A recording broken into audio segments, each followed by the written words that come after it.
دو روز اینترنت قطع شده هست، جوان مسلمان کلمه گوی محمد رسول الله خلقش تنگ شده. ای جوان مسلمان، تو را به ذاتی که آفریده قسم میدهم، نماز صبح تو وقتی قضا می شود خلقت چنین تنگ می شود. نماز صبح تو وقتی قضا می شود چنین خلقت تنگ می شود.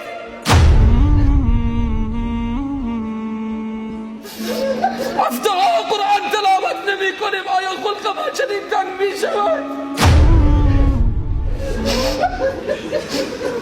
داخل قبر از فضای مجازی و قطع اینترنت و وصل اینترنت به خدا قسم پرسان نمی شود. داخل قبر از اینها پرسان نمی شود.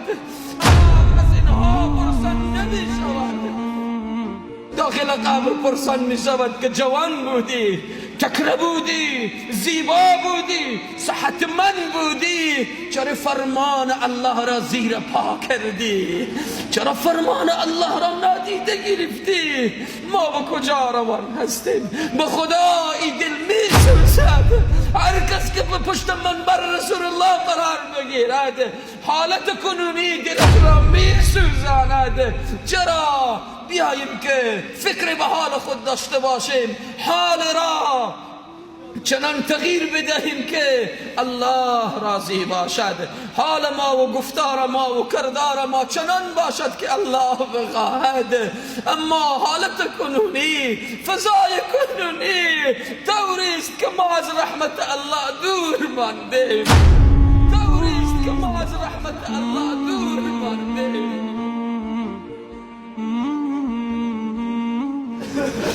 از رحمت الله دور ماندیم. الله به حال ما رحم کند. بناهن این را میخواهم بگویم که اگر اینترنت قطع بشود شاید 4 روزی به کاروبار دنیای ما خسرانی بیاید، ضرری وارد بشود. اگر ارتباط ما، رابطه ما با الله قطع بشود دنیا و آخرت ما خراب می شود. در دنیا و آخرت تاوان می کنیم. بیاییم که ارتباط خود را با الله مستحکم کنیم، با الله قوی کنیم، با الله ارتباط داشته باشیم، با فضای حقیقی ارتباط داشته باشیم. این جنگ فرهنگی دشمنان هست که به راه انداختن، این جنگ را به راه انداختن تا جوان مسلمان را مصروف کنن، از فضای حقیقی و معنویات دور بگردانن.